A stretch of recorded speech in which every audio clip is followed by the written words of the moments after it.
Alors salut et bienvenue à toi pour cette nouvelle vidéo qui concerne les animations.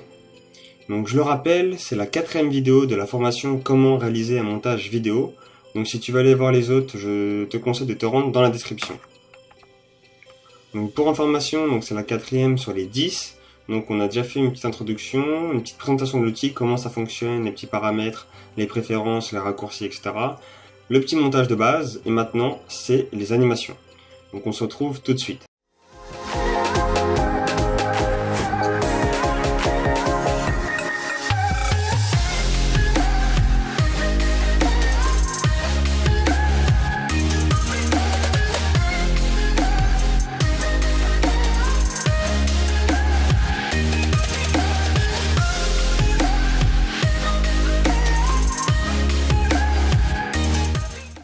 L'objectif de cette vidéo va être de mettre un peu plus de dynamisme dans tes vidéos à l'aide des animations. Pour ça, on va parler des effets qui existent, que tu vas pouvoir manipuler assez facilement, de comment tu vas pouvoir les paramétrer, que ce soit directement sur ta vidéo ou sur ta séquence, et enfin la notion de clé d'animation qui est vraiment très importante. Donc ces différents chapitres en fait que tu vois là, tu peux te rendre directement dans la description, et j'ai mis le passage exact à partir duquel il commence.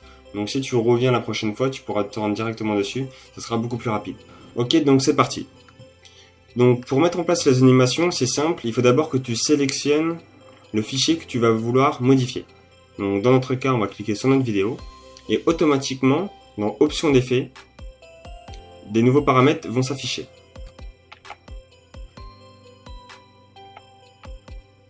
Donc je vais l'agrandir. Donc voilà. Donc ça, ce sont les effets vidéo et en dessous les effets audio.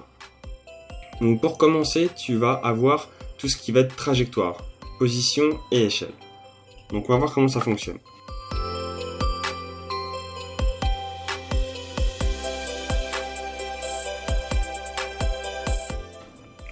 Donc notre image est ici. Hop. Voilà. Donc si je décide de modifier la trajectoire de ma vidéo, donc j'ai deux valeurs, X et Y.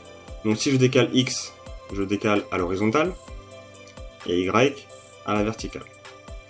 Si j'ai modifié les valeurs, je peux aller du bouton qui se trouve juste à côté, réinitialiser et le replacer par défaut. L'échelle, c'est l'échelle, il n'y a rien de particulier.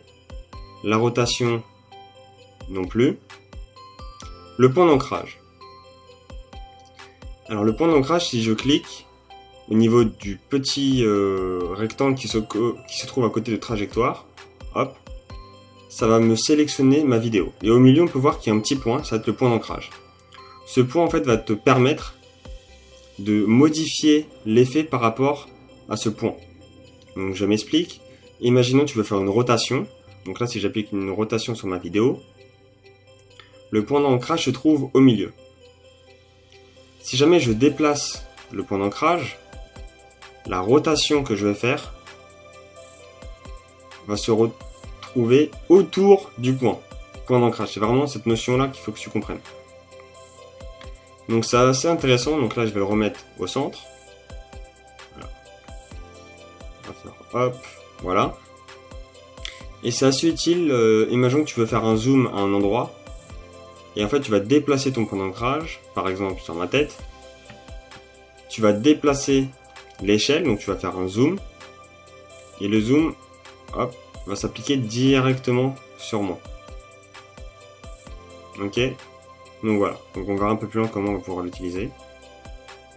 Hop, donc je remets par défaut. Comme ça. Ensuite, on a l'opacité. Donc ça, c'est tout bête, hein. Il suffit de la baisser et de la remonter. Si tu vas vers le 0, tu vas vers le noir. Au niveau de l'opacité, il y a différentes caractéristiques, notamment les masques. Donc si tu cliques dessus, voilà ce que ça va t'afficher. En fait, tout ce qui va être à l'intérieur du cercle sera affiché et l'inverse sera caché. Donc c'est assez utile, tu peux le déplacer, tu peux en créer autant que tu veux. Pour ça, il te suffit de recliquer automatiquement sur les symboles et ça t'en crée un deuxième. Donc chaque masque est indépendant, bien entendu. Tu peux en supprimer un et te remettre sur le deuxième. Sachant que tu as la possibilité, par exemple, d'inverser. Donc là, parce que tu vois, on voit l'intérieur mais pas l'extérieur. Tu as la possibilité d'inverser cela. Tout simplement, tu te rends à gauche dans option d'effet et tu cliques sur inverser. Et là, ça cache la zone en question. Donc on remet comme avant. Donc voilà, on va le placer au niveau de notre logo et on va décider de faire une sorte de dégradé en partant de la ligne bleue. Pour ça, on se rend dans contour progressif et on va jouer là-dessus. Donc ça peut faire un petit effet cinéma. Donc soit tu modifies directement la valeur dans l'option d'effet, ou sinon tu peux jouer, il me semble, voilà, avec ça. Donc c'est le petit rond qui se trouve au bout. Ça, c'est par rapport à la taille. Donc voilà, tu as deux endroits sur lesquels tu peux jouer. Ça et ça. Point important, imaginons que tu as mis un effet et tu veux le retirer pour que ça soit un peu plus lisible, pour revoir le contenu de ta vidéo. Il te suffit tout simplement de te rendre dessus et de cliquer sur FX, sur la fonction. Et automatiquement, ton effet va disparaître. Donc comme je te l'ai dit tout à l'heure, pour le réinitialiser, tu cliques sur le petit symbole de la flèche. Et parfois, en fonction des informations ou des effets que tu vas mettre, tu vas avoir différents choix. Donc tu peux voir qu'en fonction des effets, par exemple ici, tu as toujours le moyen de réinitialiser, mais tu as aussi la préconfiguration. Ça te permet en fait de sélectionner les différents profils qui existent pour cet effet. Donc l'avantage avec Premiere, c'est ce que j'ai fait tout à l'heure, c'est que tu as la possibilité en fait d'enregistrer des effets. Pour cela en fait c'est assez simple, donc on va en sélectionner au hasard, par exemple limitateur vidéo, limitateur fixe pardon, on va prendre le flou, gaussien, hop, et derrière en te rendant dans les options d'effets tu vas pouvoir les sélectionner, donc flou gaussien il se trouve là, limitateur, clic droit et enregistrer la préconfiguration. Et automatiquement, quand tu vas l'enregistrer, tu vas pouvoir l'appliquer sur tes différents passages de vidéo ou futurs montages. Donc si tu regardes pour moi, donc pour l'instant j'en ai que 4. J'en avais beaucoup plus avant, notamment quand on va aborder les titres, mais j'avais fait ça sur ma dernière config, donc là il y en a pas mal qui ont disparu, il faut que je les remette en place. Et l'avantage c'est que derrière, tu auras juste à faire un glisser-déposer sur ta vidéo, sur ton fichier, et automatiquement tous les paramètres que tu auras modifiés au préalable vont s'appliquer directement. Donc c'est vraiment un gain de temps énorme. Autre possibilité, ça va être de copier les effets que tu as mis sur un fichier, sur le fichier qui se trouve à côté ou plus loin. Pour ça, tu vas juste faire un copier, tout simplement. Et quand tu vas te rendre sur le nouveau fichier, et tu vas faire coller les attributs. Et donc là en fait tu vas avoir les différents effets qui sont disponibles sur la vidéo et l'audio juste en dessous. Donc à toi de sélectionner ce qui t'intéresse ou pas.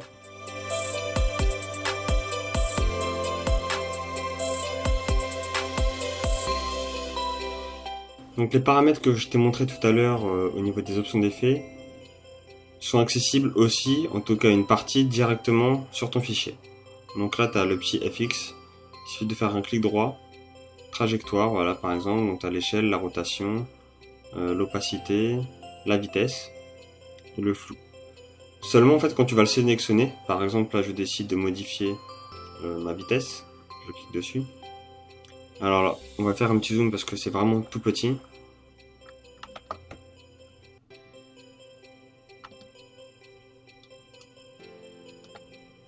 Voilà. Alors je sais pas si tu peux le voir, mais juste ici, il y a un trait qui s'affichait. Donc il correspond, donc là je vais changer. Je vais mettre position, voilà. Tu vois la différence? Je le remets, vitesse. Donc maintenant, je vais avoir besoin de la plume. Ça on verra juste après. Et là, je vais pouvoir modifier la vitesse. Donc ici, c'est de base, donc c'est à 100. Si je l'augmente à 138, 139, la vitesse va augmenter. Donc la durée de la vidéo va baisser. Je peux la remettre à 100. Ensuite, l'avantage que tu vas avoir, c'est que à l'aide de ça, tu peux afficher sur une autre page, par exemple ta vidéo, et choisir qu'à ce moment-là, précisément, tu veux que la vitesse baisse. Tout simplement, en fait, tu vas appuyer sur CTRL, tu vas cliquer à l'endroit où tu veux que la vidéo ralentisse ou accélère, et ça va te permettre de jouer là-dessus. Donc là, je clique une fois, ça m'a fait une première sélection. J'en fais une deuxième un peu plus loin. Et à ce moment-là, on peut voir qu'il y a une séparation qui s'est fait entre les deux. Donc le passage qui existe actuellement, il est à 100%. Donc si je décide de l'accélérer, il va se réduire. Et si je décide de l'augmenter, enfin de ralentir la vitesse, il va augmenter.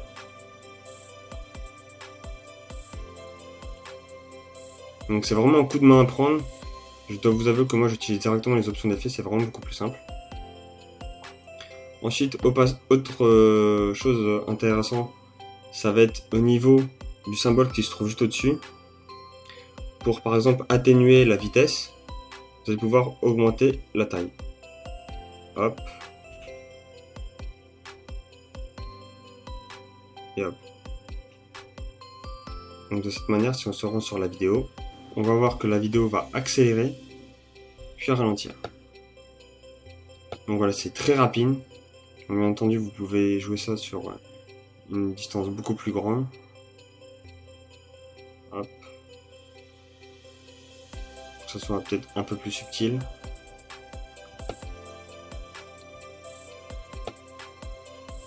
Donc voilà les différentes options qui sont possibles. Donc là, je vous montre vraiment comment l'utiliser. Après, c'est à vous vraiment de l'adapter, de faire marcher votre imagination pour réaliser un rendu optimal.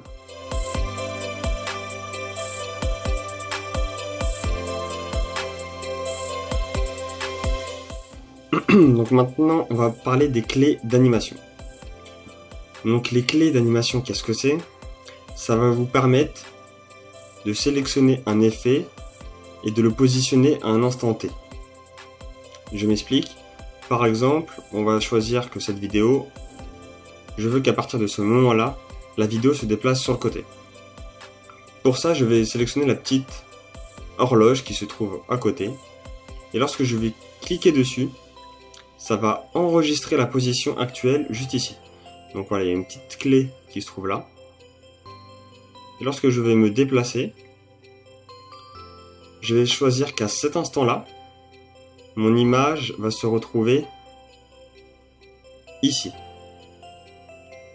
Donc si je reviens en arrière, il va me repositionner l'image par rapport à la clé que j'avais mis juste avant. Donc pour que ça soit un peu plus simple, vous pouvez vous déplacer d'une clé à une autre. Parce que si vous vous positionnez mal, ça va créer une nouvelle clé. Et donc après c'est vraiment compliqué.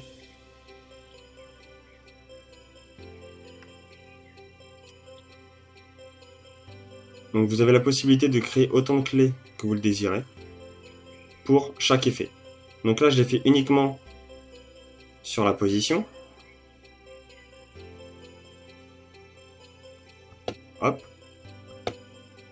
Mais je peux en plus de cela, donc si je me replace sur la première clé, jouer par exemple sur l'échelle. Donc ça va me créer une deuxième clé au niveau de la ligne échelle. Donc je vais laisser la taille en 105. Sur la deuxième clé, donc je me déplace sur les clés du dessus pour que ça soit synchronisé. Je vais créer une nouvelle clé. Je vais augmenter la taille. Je me déplace sur la dernière et je vais la réduire. Et automatiquement, hop, ça va me créer ceci. Ensuite, pour toujours avoir un peu plus de précision, vous allez pouvoir, à l'aide de la petite flèche jusqu'ici, voir de manière graphique de quelle manière votre animation va évoluer. Hop, on va agrandir.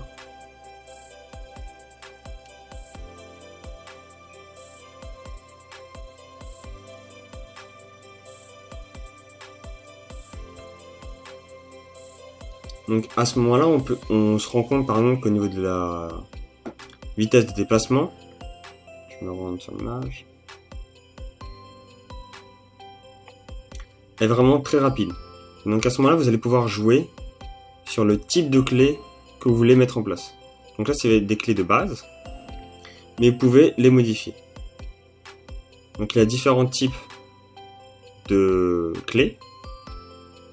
Donc je peux les modifier directement ici. Donc par exemple, je mets Bézier et là ça va me faire une courbe. Je peux jouer sur la hauteur de la courbe des deux côtés. Hop. Donc là si je me repositionne au début. Voilà. Et je peux vraiment tous les essayer par palier.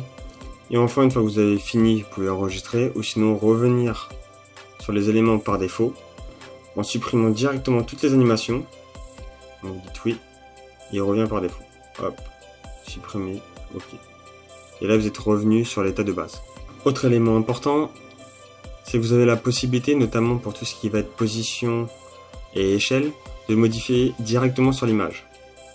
Pour ça par exemple vous recochez les deux, position et échelle, vous cliquez sur trajectoire, et vous pouvez jouer directement dessus. Donc la taille, voilà.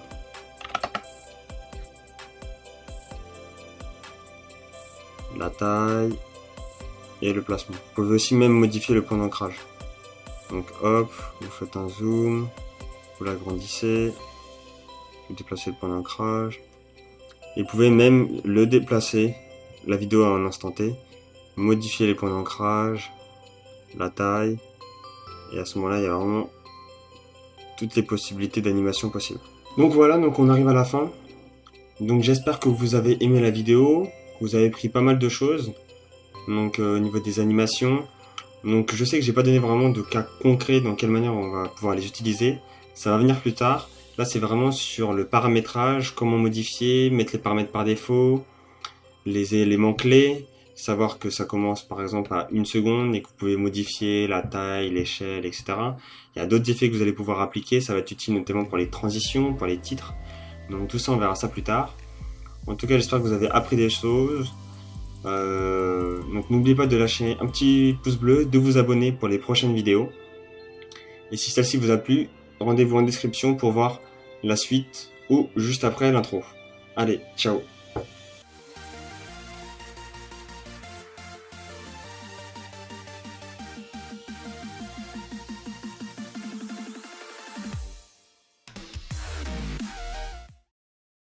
Ça va être tout noir.